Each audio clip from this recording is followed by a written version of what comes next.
Halo sahabat Indonesia, jumpa kita dalam rubrik Trending Topic KAB News dari kanal TV Anak Bangsa bersama saya, Dwi Badarmanto.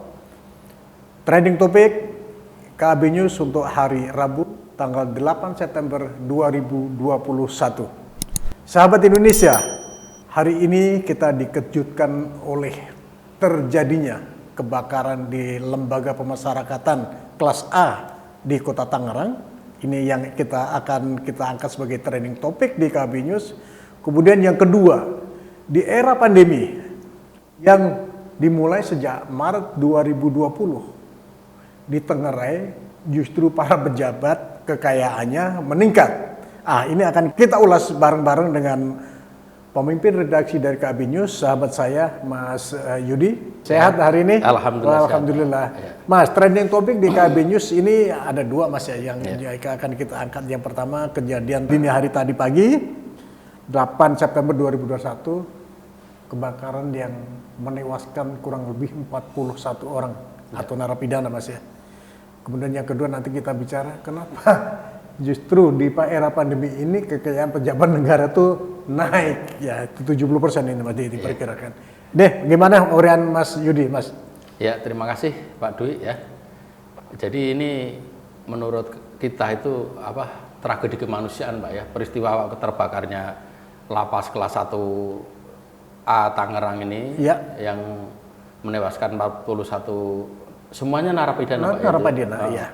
Jadi semacam dikumpulkan di satu tempat kemudian seperti dibakar ya, dipanggang. Nah, ini menurut saya peristiwa itu sangat tragis dan menurut saya tragedi kemanusiaan dan kita patut prihatin, Pak ya, menyampaikan rasa duka yang mendalam atas meninggalnya 41 korban, kemudian turut berbelasungkawa kepada para keluarga korban ya. Semoga ke depan peristiwa tragedi kemanusiaan ini tidak akan terjadi lagi di lapas di Indonesia dan di Tangerang terutama ya, dan dimanapun di Indonesia, Pak ya. Itu penyebab sementara adalah menurut keterangan Kapolda Metro Jaya Irjen Fadil Imran itu karena korsleting listrik ya, hubungan arus pendek. Nah, tapi Puslap-4 Mabes Polri sedang bekerja. Apakah ini benar-benar dugaan sementara seperti itu nanti terbukti atau memang ada indikasi katakanlah sebab lain ya? Kesengajaan ya? Iya, karena ini yang terbakar itu khusus untuk kasus narkotika, Pak ya. Oh gitu? Iya, khusus untuk ya, dan di blok-blok itu kalau salah, ini blok C2. Blok C2 ya. Dihuni khusus oleh para narapidana yang dari kasus narkotika. Ya, penyalahgunaan narkotika. Nah, ini problem kita sebagai bangsa ini saat ini adalah over capacity dari lapas ya.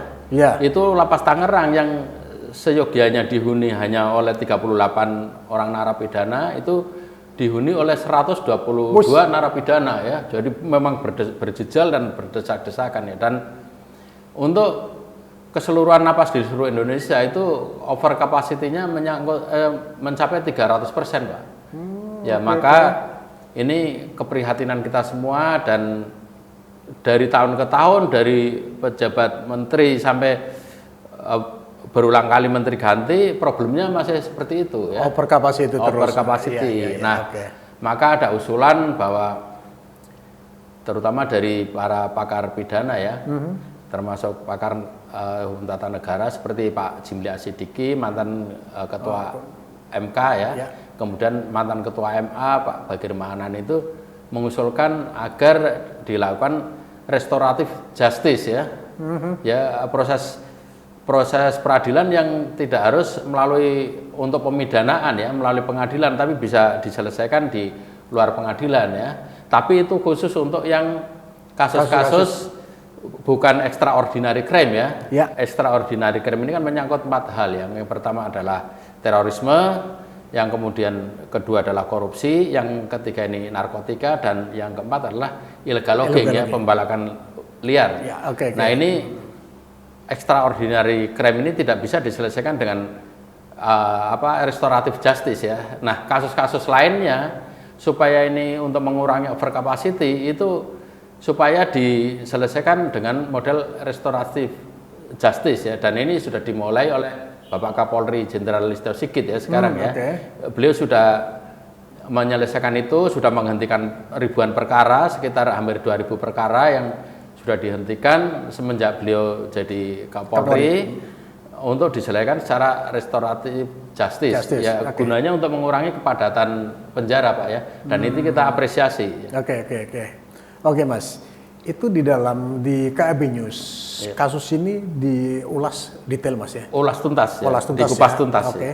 Oke, sahabat Indonesia. Kemudian untuk trending topik yang kedua.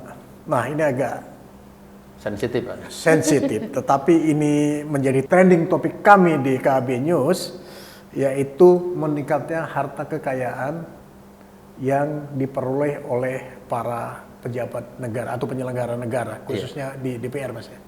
Atau gimana, Mas Yudi? Jelasnya? Di seluruh pejabat negara, Pak, baik di eksekutif maupun legislatif maupun yudikatif ya.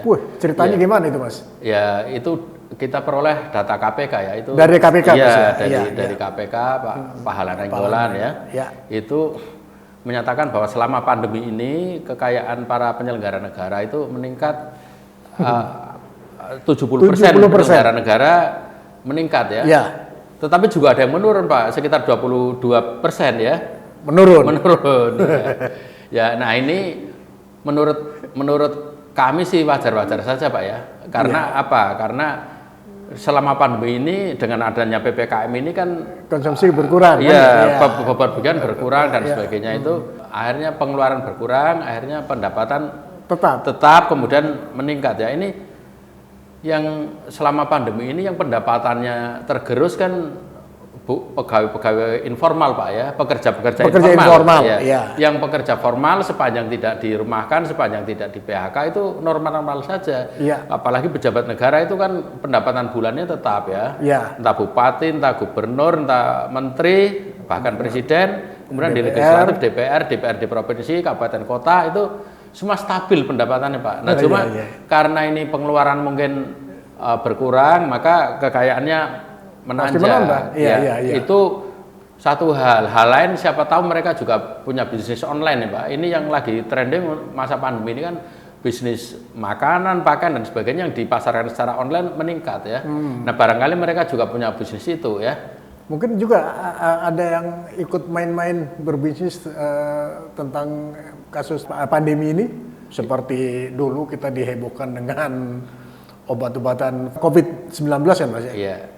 Ya, sejauh ini tidak ada indikasi ke arah sana, Pak ya. Jadi itu normatif aja saya kira, cuma diingatkan oleh KPK bahwa kalau memang para pejabat negara, penyelenggara negara ini jujur, laporkan itu ya, laporkan penambahan kekayaan itu.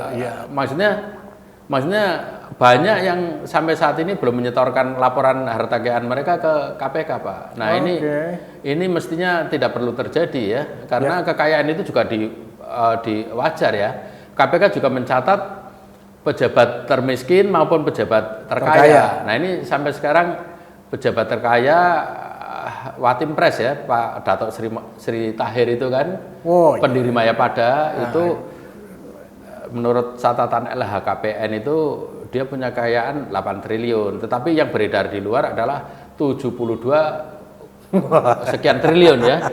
Nah, ini pejabat negara yang paling kaya ya beliau ini ya. Tetapi ada juga yang termiskin ya. Termiskin itu ada di daerah-daerah yang punya utang bahkan sampai minus 1,7 triliun, Pak, utangnya, Pak. Minus 1,7 triliun karena dia punya utang. Nah, ini menjadi pertanyaan, itu data itu jujur apa enggak? Masa punya utang sampai 1,7 triliun kan lucu kan? Utangnya di mana gitu? Iya. Di mana kan gitu, Mas? Iya, nah itu semua kita kupas tuntas di KAB News hari ini ya. Iya, Mas. Sahabat Indonesia, bertambahnya kekayaan pejabat penyelenggara negara sesuai data yang diperoleh redaksi dari KPK. Ini menjadi trending topik di KAB News. Silakan sahabat Indonesia untuk membuka atau bergabung dengan kabnews.id. Kemudian berita-berita lain apalagi, Mas Yudi, yang perlu disampaikan kepada sahabat Indonesia? Ya, antara lain ini berita ekonomi yang statement dari pengamat ekonomi senior Faisal Basri ya. Bahwa cadangan devisa negara kita untuk bulan Agustus itu merupakan yang tertinggi sepanjang sejarah. Sepanjang ya. sejarah. Itu mencapai 144, sekian miliar US dollar ya. Nah ini tertinggi sepanjang sejarah ya.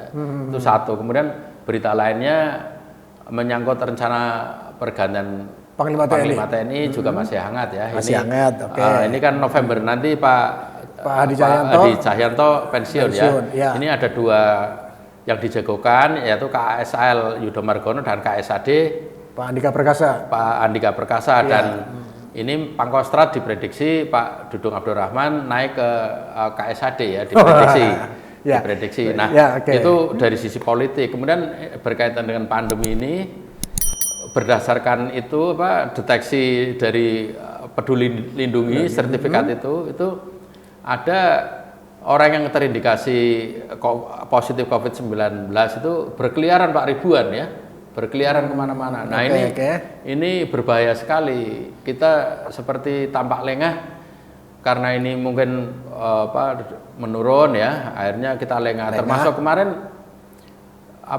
restoran-restoran atau bar kan buka gede-gedean. Nah ini nanti ledakannya bukan sekarang, ledakannya nanti setengah bulan atau 1 bulan lagi baru terjadi ledakan.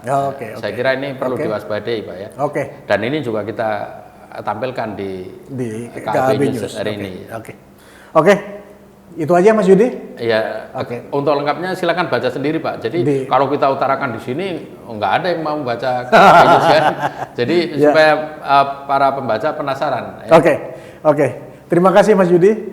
Sahabat Indonesia, demikian trending topik KAB News dari kanal TV Anak Bangsa yang untuk hari ini, hari Rabu 8 September 2021. Mudah-mudahan sahabat Indonesia untuk bisa melihat secara detail, silakan membuka di kabnews.id. Sahabat Indonesia, demikian trending topik hari ini. Tetap sehat, tetap semangat untuk menjaga Indonesia. Terima kasih.